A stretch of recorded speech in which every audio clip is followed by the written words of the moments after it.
00, 17 hours, 27 July 1944. The English Channel is a black sheet, broken only by the pale, intermittent smear of moonlight and the cold glint of spray. At 6,000 feet, a two-engine aircraft, matte black exhaust flames damped to pinpoints, slides through the darkness with its cockpit lights turned down to the faintest glow. Below, the sea offers no mercy. Above, the sky is empty until it is. A headset presses against a pilot's skull like a clamp. In front of him, there is no horizon, no visible enemy, no comforting landmark, only instruments and the uneasy knowledge that somewhere ahead, maybe 5 miles, maybe 2, another airplane is doing the same thing, hunting or trying not to be hunted. Then the radio crackles, calm, precise, not a voice of bravery, a voice of geometry. A controller on the ground has already seen what the pilot cannot. The controller has already measured their closing speed. The controller has already turned the night into a map. Turn now. The pilot banks into invisible war. The American night fighter story in Europe begins, like so many American improvisations in the Second World War, with a hard truth. The enemy had been doing it longer. The Germans had built a night war over Britain in 1940 and 1941 that was equal parts technology and discipline, radar stations, searchlights, flak belts, and a system of guidance that turned individual fighters into components of a network. To the Luftwaffe, the night was not empty, it was structured. They called their craft Nachtjagd, night hunting, and by 1943 it had matured into a layered defense over the Reich with radar eyes and fighter claws. For the United States Army Air Forces, the early war in Europe was daylight. It was formations. It was altitude. It was the doctrine of tight bomber boxes and defensive guns, a doctrine built on the belief that enough machine guns, enough discipline, enough metal in the sky could fight off anything. Night was an afterthought, and then reality tore that belief apart in the daylight, and the night became a new problem with no easy answer. The bomber offensive bled.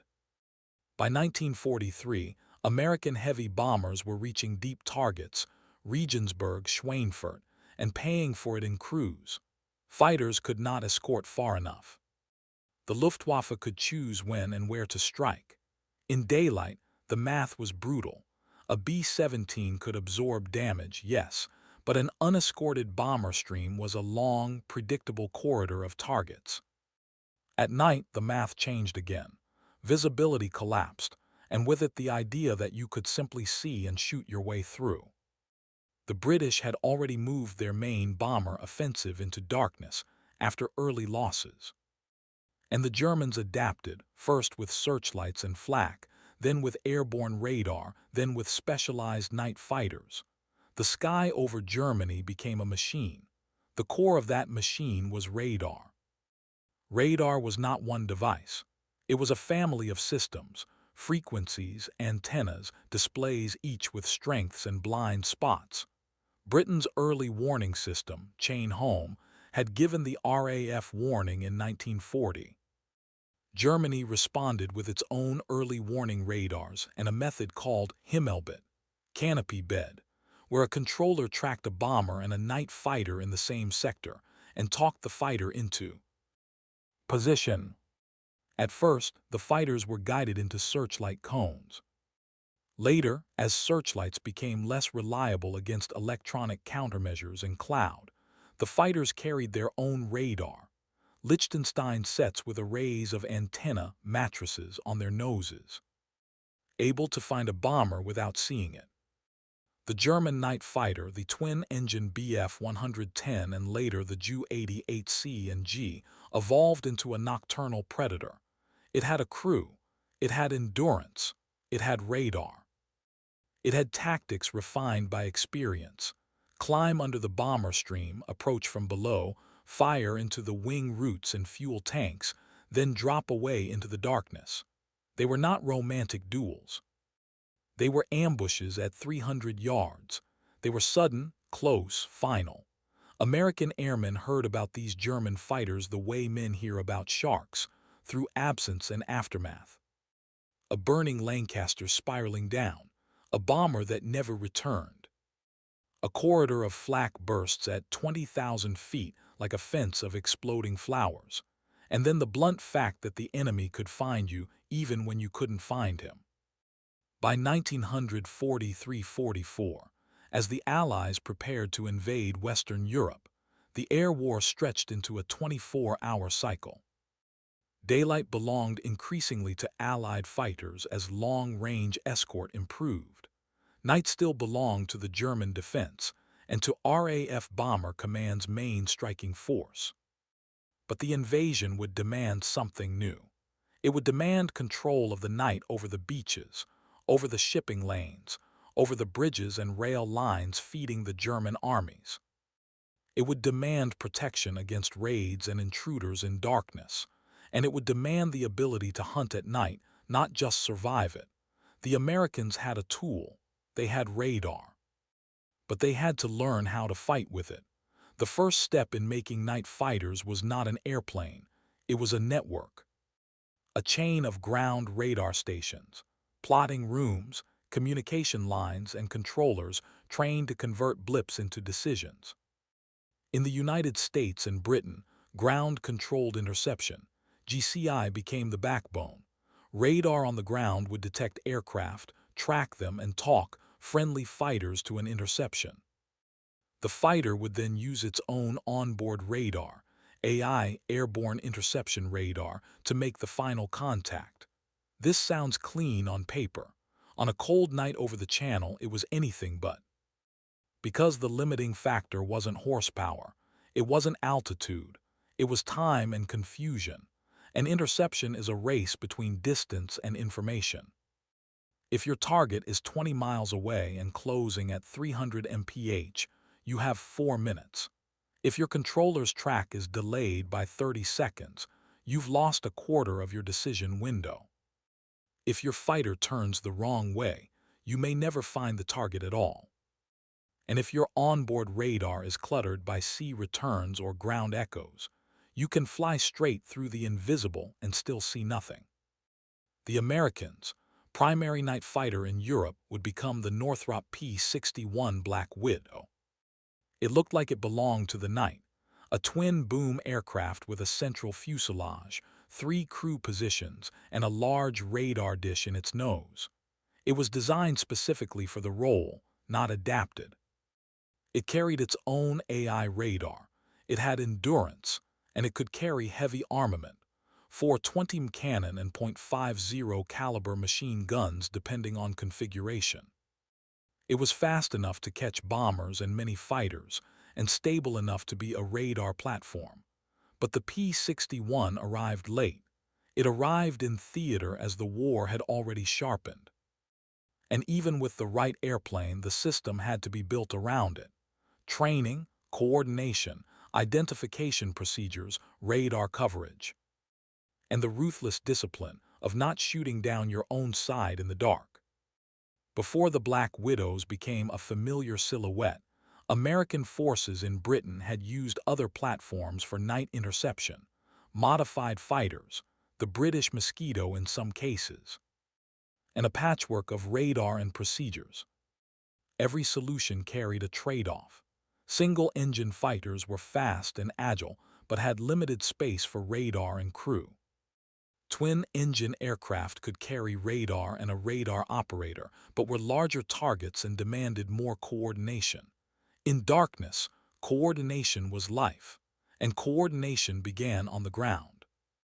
A GCI station would sweep the sky with radar. Operators would watch a scope where aircraft appeared as moving marks. They would estimate altitude, speed, heading. In a plotting room, these data became tracks, numbers on boards, grease pencil marks on glass. The controller's job was to cut through the mess. Friendly formations, returning bombers, stray blips, false returns, jamming. Then, when a hostile track stood out, the controller would assign a fighter. He would speak in headings and distances. He would build an interception like a carpenter measuring angles. For the pilot, this meant surrendering a part of instinct. In daylight, a pilot sees, judges, reacts. In night interception, the pilot obeys vectors. Turn right to 90. Level at 8,000. Increase speed. Hold, hold, hold. Then suddenly turn again. The pilot is flying blind into a point in space the controller believes the enemy will occupy. It is psychologically strange. The enemy is not a shape. He is an idea, and every minute burns fuel, every climb burns more. A P-61 with external tanks could stay up for hours, but the night fighter mission was not an endless loiter. It was a set of windows, patrol times, radar coverage arcs, expected raid routes. And unlike a day fighter, a night fighter could not simply find trouble. It needed to be directed. German pilots understood this. They were part of a network too. They knew the value of controllers and radar.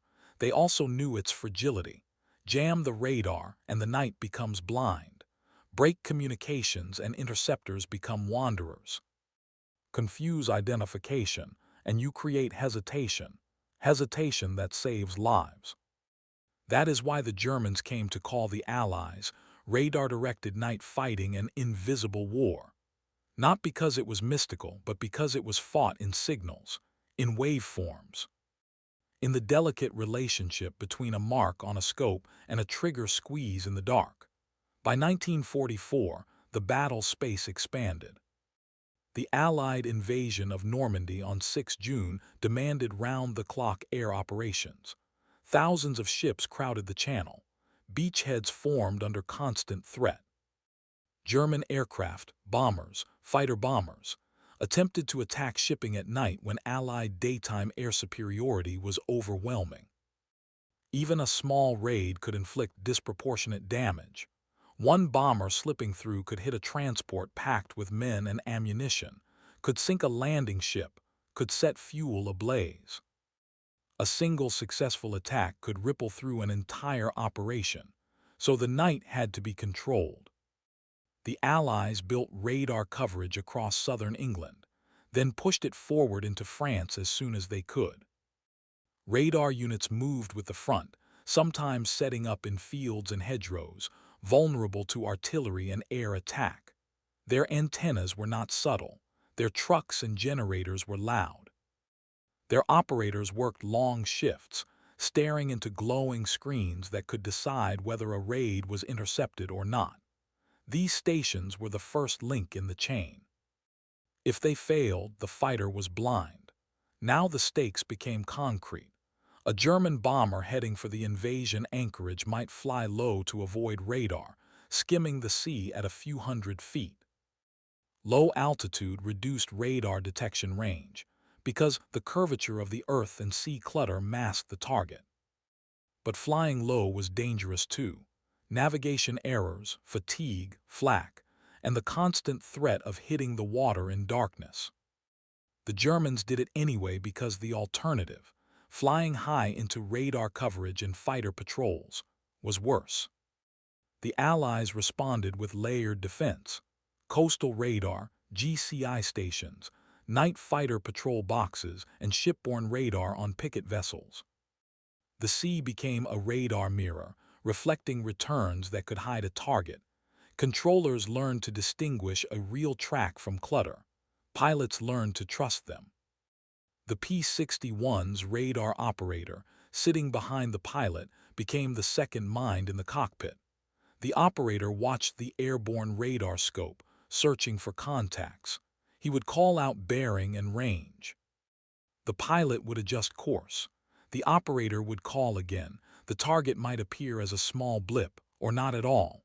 The sea and weather could erase it. Jamming could smear it. The operator had to interpret. He had to be calm. He had to speak clearly. Because at night, confusion kills faster than bullets. The invisible war produced a specific kind of tension. It was not the broad daylight terror of flak bursts and visible fighters. It was the slow tightening of an unseen net. A pilot might fly for an hour with nothing. Then, without warning, the controller calls, "Target 10 miles, you're 2 o'clock, closing fast." Suddenly, every instrument matters: speed, altitude, heading, fuel. The pilot's hands become precise. The cockpit shrinks. In the summer of 1944, German air attacks on the beachhead, and the shipping lanes were limited compared to what the Luftwaffe had once been able to do. Allied air power had mauled German units by day. Fuel shortages bit hard. Experienced pilots were scarce, but scarcity can make tactics sharper, not weaker. A small number of aircraft can still do damage if they choose the right moment. So German night intruders tried to exploit the seams, weather fronts, gaps between radar coverage, moments when fighter patrols shifted, times when Allied aircraft were returning, and the sky was crowded with friendly tracks. They also exploited the human factor: fatigue. Allied radar crews worked every night. Night fighter crews flew until exhaustion. Mistakes accumulated. The invisible war was a war of error margins. A P-61 patrol might carry enough fuel for a long shift, but fuel is not just endurance, it is choices. Every vectoring turn extends time. Every climb costs gallons. If the controller misjudges and sends the fighter on a long chase that ends with nothing, the fighter may not have fuel for the next real raid. If the night fighter stays too long, it risks landing with minimal reserve, in darkness, possibly under attack. If it returns too early, it leaves a gap. Now multiply that by dozens of patrols every night, over weeks. The night sky over Normandy and the Channel became a grid of commitments. And in that grid, German pilots learned to fear something new. Not the fighter they could see, but the fighter that found them without warning. Early night interception relied heavily on searchlights and visual acquisition. By 1944, in many encounters, the first time a German pilot knew he was hunted was the moment tracer crossed his windscreen or cannon shells tore into an engine nacelle. He might never see the attacker. He might only see a flash, then feel the airframe shudder. From the German perspective, it was deeply unsettling. Their own night fighters had done this to British bombers for years. Sudden death from below and behind. Now the roles began to reverse in certain sectors, particularly where Allied radar and control networks were dense. But this was not dominance yet. It was a contest. Because German pilots were not passive prey. They adapted, they flew low, they used cloud layers, they throttled back to reduce exhaust glare, they exploited ground clutter, they changed routes. They sometimes used diversionary aircraft to draw fighters away, while a main attacker slipped in. They also benefited from the inherent difficulty of identification at night. An Allied fighter closing on a blip might hesitate if the track could be friendly. And hesitation at 250 mph is distance.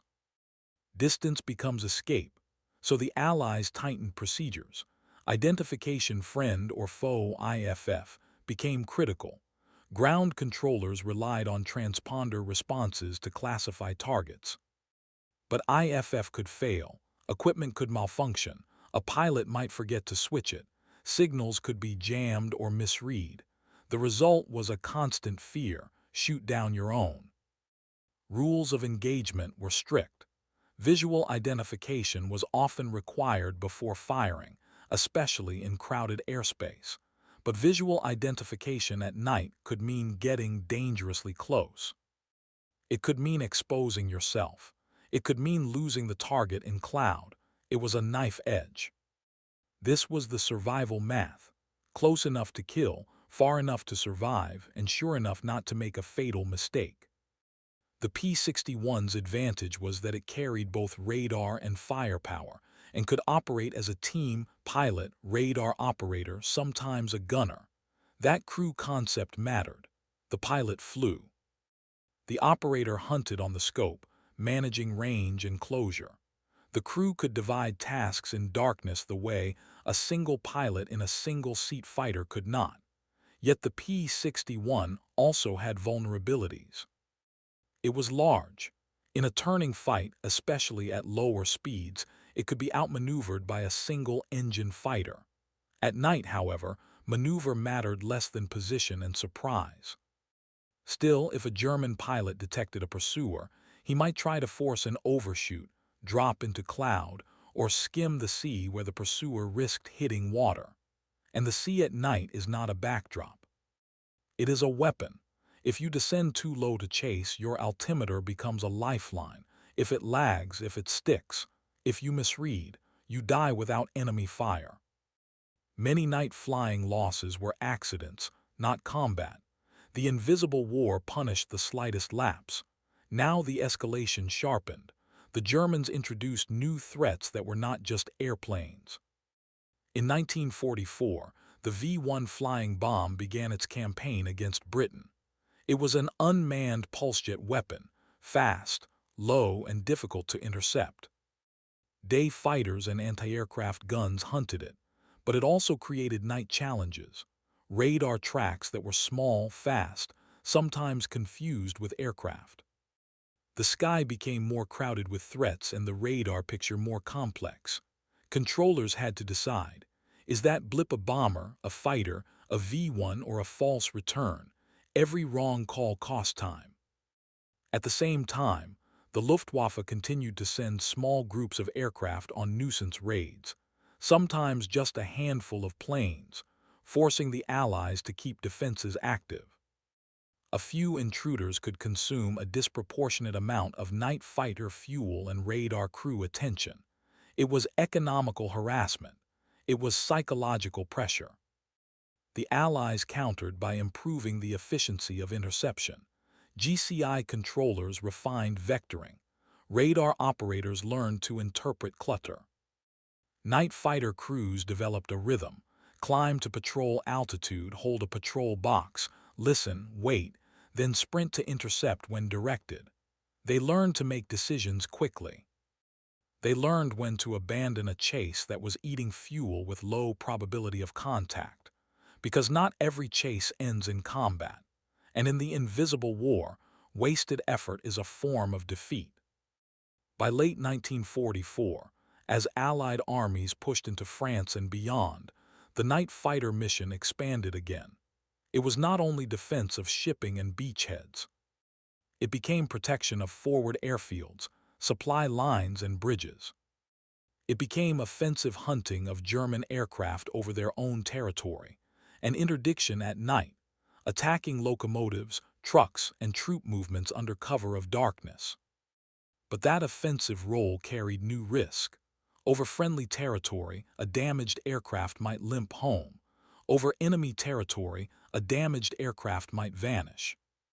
Night emergency landings became near impossible. Navigation errors became fatal. Weather could trap aircraft above cloud with no visible ground. And German flak, even late in the war, remained dense around key targets. Every mission was a balance between aggression and the cold probability of not returning. In the winter of 1944-45, as the Battle of the Bulge erupted, the weather itself became an enemy. Low ceilings and snow reduced daylight Allied air power, giving German forces temporary respite. At night, the battlefield was chaos. Moving columns, burning towns, tracer fire from multiple directions, and the constant risk of friendly fire. Radar could see aircraft, but not always tell you which side they belonged to without IFF and proper procedures. In that environment, night fighters and radar controllers were working with partial information in a three-dimensional storm, and still the raids came. Night interception in this phase was not glamorous. It was endurance warfare. A crew might take off in freezing darkness, climb into cloud, and spend hours listening to vectors, only to find nothing. Then on another night, everything would happen at once. A raid detected, tracks crossing, controllers assigning fighters, multiple aircraft converging, radio channels crowded. Identification uncertain. The enemy slipping low, trying to break radar lock by hugging terrain. The controller pushing the fighter closer, until the airborne radar operator finally calls, contact, 2 miles, 1 mile, half a mile. Now the night fighter pilot has seconds to translate a blip into a kill. The cockpit becomes a pressure chamber.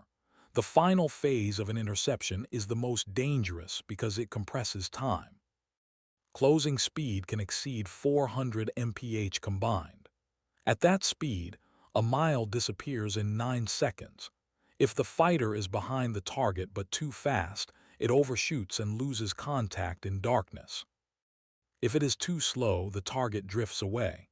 If it turns too hard, it bleeds speed and may stall in the dark. So the pilot does not fight with instinct. He fights with restraint. He creeps forward on the throttles. He trims. He keeps the wings level. He listens to the radar operator who is now calling microcorrections, left a few degrees, steady, range decreasing. The pilot's eyes flick between the artificial horizon and the dim outside. There is no horizon out there, only black. Then suddenly a shape emerges, just a suggestion at first, a darker patch in darkness, a shadow with wings. At that moment the psychological tension snaps into physical reality. There is the enemy. There is the exact distance. There is no longer room for doubt, but there is still room for disaster. If the target is a friendly aircraft, a returning bomber, a transport, a liaison plane, the consequences of firing are catastrophic. If the target is hostile but you hesitate too long, he may dive and vanish into ground clutter, or he may turn, forcing you into a dangerous maneuver at low altitude. If you close too near, his defensive guns, if he has them, can shred you before you even see the muzzle flashes. And if he has no guns, if he is a fast bomber or an intruder, your danger is not his fire but the environment. At night, planes collide. They misjudge distance. They fly into each other because depth perception fails. This happened. Night fighting had an ugly record of mid-air collisions, especially when the attacker closed too aggressively. So the kill had to be methodical, controlled, almost clinical. A P-61's heavy cannon could tear an aircraft apart with short bursts, but cannon ammunition is finite. A typical load might be a few hundred rounds per gun. At night, you do not spray. You fire when you are sure. 2 seconds, maybe 3. You watch for flame, you watch for pieces. You watch for the enemy's reaction. And you do it while flying in the dark at high speed with the ground somewhere below you. The German pilots who faced this described the terror of the unseen attacker, an aircraft that appeared only as impacts. The night fighter's radar gave it a kind of unfairness, not invincibility.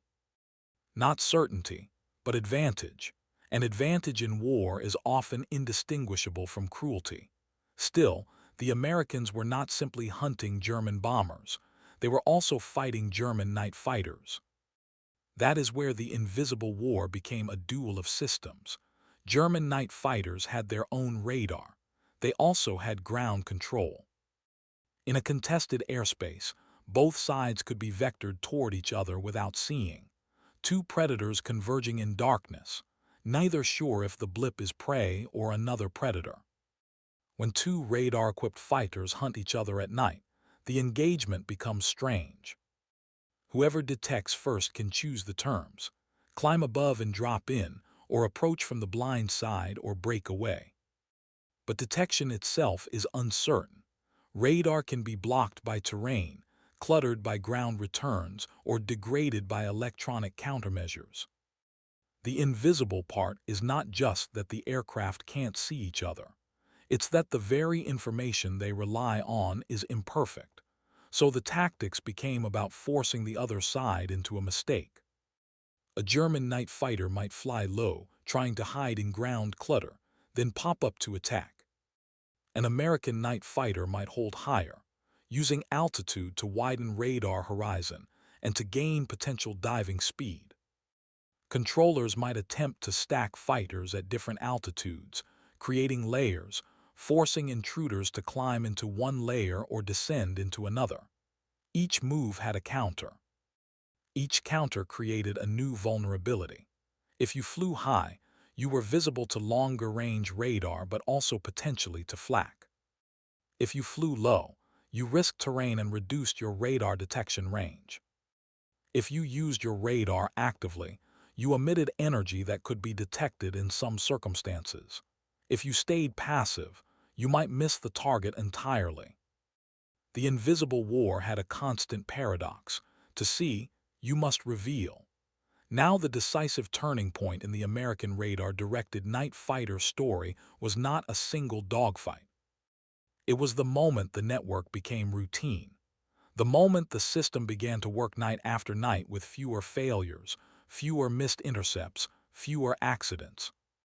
That turning point arrived as a cumulative effect in 1944 and 1945, when American units, operating alongside British systems and benefiting from mature Allied radar infrastructure, began to integrate ground control and airborne radar into a reliable kill chain. Reliability is not dramatic, but it decides wars. Picture an operational night in early 1945 over Western Europe. 1930, the radar station begins to pick up scattered returns, friendly aircraft returning from daylight missions, transport flights, weather echoes. Operators filter the noise. The sky is never clean. 2010, a new track appears at low altitude heading toward a key logistics area. The speed suggests aircraft, not weather. The IFF response is absent or wrong.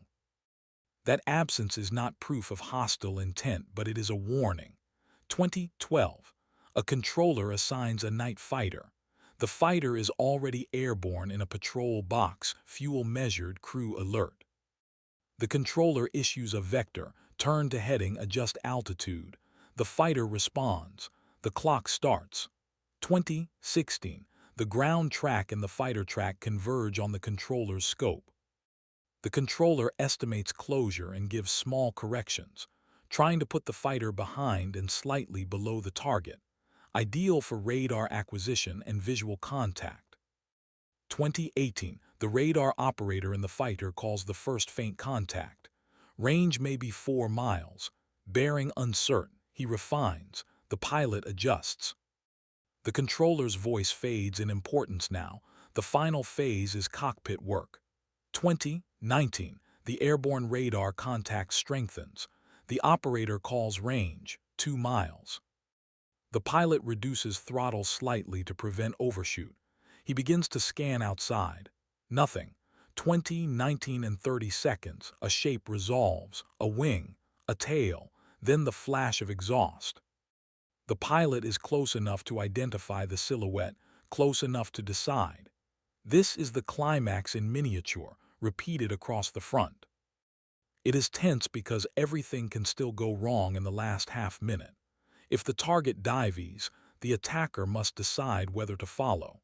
If he follows too far, he may lose altitude margin. If he doesn't, the target escapes. If the attacker fires too early, he reveals himself and may miss. If he waits too long, the target may slip away into cloud. The radar operator's voice becomes faster, tighter. The pilot's breathing becomes audible in the mic. Not heroic, human. Then firing, short bursts. In the dark, muzzle flashes are bright. Tracers are brighter. They can blind the pilot. They can ruin night vision. That is why many night fighters used reduced tracer or carefully controlled bursts. But even with discipline, when you fire cannon at night, you are lighting a match in a cave, and the target reacts. If hit, it may catch fire quickly, fuel lines, engines, wing tanks. A burning aircraft at night is unmistakable. An orange torch sliding downward, pieces breaking off, sometimes the sudden bloom of an impact far below. If missed, the target may jink violently. The attacker must not overcorrect, must not lose control, must not crash. Combat in darkness has a heartbeat rhythm, short decisions, short sentences, no time for long thought. Bank, hold, close. Fire, break, survive. This is where the Americans' radar-directed system changed the night. It compressed the enemy's safe space. It reduced the number of places a German aircraft could cross without being tracked. It made low-level intrusions riskier. It made nuisance raids more expensive. It did not erase the Luftwaffe, but it forced German pilots to consider that the Allies could now hunt in the same medium the Germans once owned, and that had strategic consequences. First, it protected logistics. The Normandy lodgment and later the sprawling Allied supply machine depended on ports, depots, bridges, and road junctions. Night harassment could slow unloading, damage ships, destroy vehicles, ignite fuel dumps. A robust night defense reduced those losses. It also reduced the psychological strain on sailors and dock crews who worked under threat. A man unloads faster when he believes he has a shield. Second, it enabled sustained pressure. If daylight missions could be flown and night missions defended, the enemy had fewer hours of recovery. War became continuous. The German army and economy were squeezed not just by bombs but by the absence of safe time. Third, it accelerated doctrinal change. Radar-directed interception taught the U.S. forces a lesson that would define air defense after 1945. The individual aircraft is less important than the system that guides it. Radar, communications, controllers, identification protocols, these were not accessories. They were the fight. The operational expansion of the invisible war also reshaped training. Night fighter crews had to learn instrument flying to a level many day fighter pilots never needed. They had to learn disciplined radio communication, brevity, clarity, no wasted words. Radar operators had to learn to interpret ambiguous displays under stress. Controllers had to learn to manage multiple tracks and limited fighters, prioritizing which targets mattered most. And the chain had to be resilient. Radar sites required power. Power required generators. Generators required fuel. Fuel required trucks. Trucks required roads. The invisible war had physical arteries. If German artillery hit a radar site, if a convoy was delayed, if weather prevented maintenance, the radar net could weaken. That vulnerability forced redundancy, multiple stations, overlapping coverage, mobile units. In France and later in Germany, Allied forces deployed mobile radar units and improvised control centers. The front moved quickly in 1944. Radar had to follow. This required engineering units, signal units, and security. A radar station set up near the front could be raided. Its operators might be within range of enemy artillery. The people who watched the scopes were not always safe behind the lines. Again, vulnerability before dominance. Even the P-61 itself, a purpose-built night fighter, had to prove its value in a crowded procurement and doctrinal landscape. There were debates over its performance compared to other aircraft like the de Havilland Mosquito, which was fast and effective in night roles. Different theaters had different solutions. But the broader principle was consistent. Radar-directed control multiplied the effectiveness of whatever aircraft you used. This multiplication is what the Germans perceived. They saw a system that could find them. They saw a network that did not rely on moonlight or searchlights alone. They saw their own advantage eroding, and they tried to restore it. German countermeasures included electronic warfare, jamming Allied radar frequencies, using chaff, metallic strips to create false echoes, and altering flight profiles to exploit radar weaknesses. They also attempted to strike radar sites and to use weather fronts as cover. They relied increasingly on speed and surprise rather than sustained operations. Because sustained operations required fuel and trained crews, they no longer had in abundance. But electronic countermeasures, like everything else in the invisible war, produced a counter-counter. Allied radar units adjusted frequencies and tactics. Controllers learned to recognize jamming patterns. Fighter crews learned to hunt in clutter. They learned to use the enemy's own behavior, like abrupt altitude changes or evasive turns, as clues. And as the war progressed, the sheer density of Allied air presence over Western Europe created an oppressive environment for any German aircraft in the air, day or night. Still, night remained dangerous, not because the enemy always won, but because the margin for error never expanded. Night landings were especially lethal. Airfields were crowded. Blackout conditions limited lighting. Weather could turn a return into a crisis. A P-61 coming back low on fuel might have only one attempt. Miss the approach and the fuel gauge is no longer a number, it is a countdown. Add fog, add crosswind, add exhausted crew.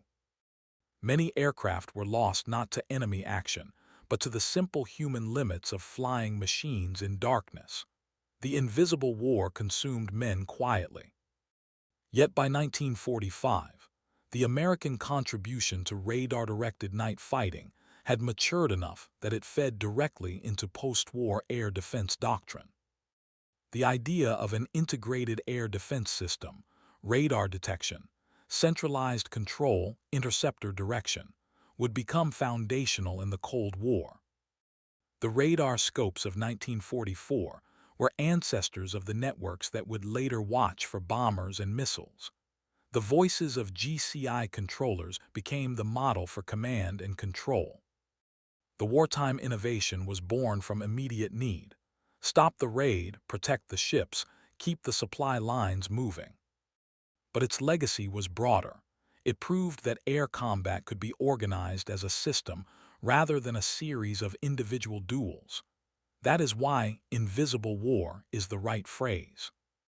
Not because it was mysterious, but because the decisive battlefield was a set of signals humans learned to interpret faster than the enemy could exploit.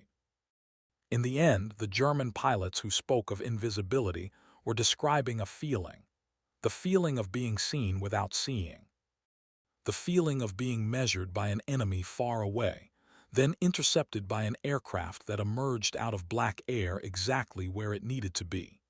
In daylight, courage is often performed in public. In the night war, courage was quieter. It was sitting at a radar scope for 8 hours, eyes burning, knowing a mistake could kill men you'd never meet. It was flying on instruments through cloud with no horizon, trusting a voice on the radio you couldn't see. It was restraining your finger on the trigger until you were certain in a world built to deceive certainty. When the war ended in Europe in May 1945, the night sky did not become safe. It simply became empty. The systems remained, the knowledge remained. The operators, pilots, and controllers carried the invisible war into the post-war world, where radar and control would become permanent features of military life. The legacy of radar-directed night fighters is not just a list of interceptions. It is a shift in how war is fought. From eyesight to instruments, from individual hunting to network pursuit, from visible battles to battles of detection and decision. In the Channel night of July 1944, the pilot banking into darkness could not see the enemy. But he was not alone.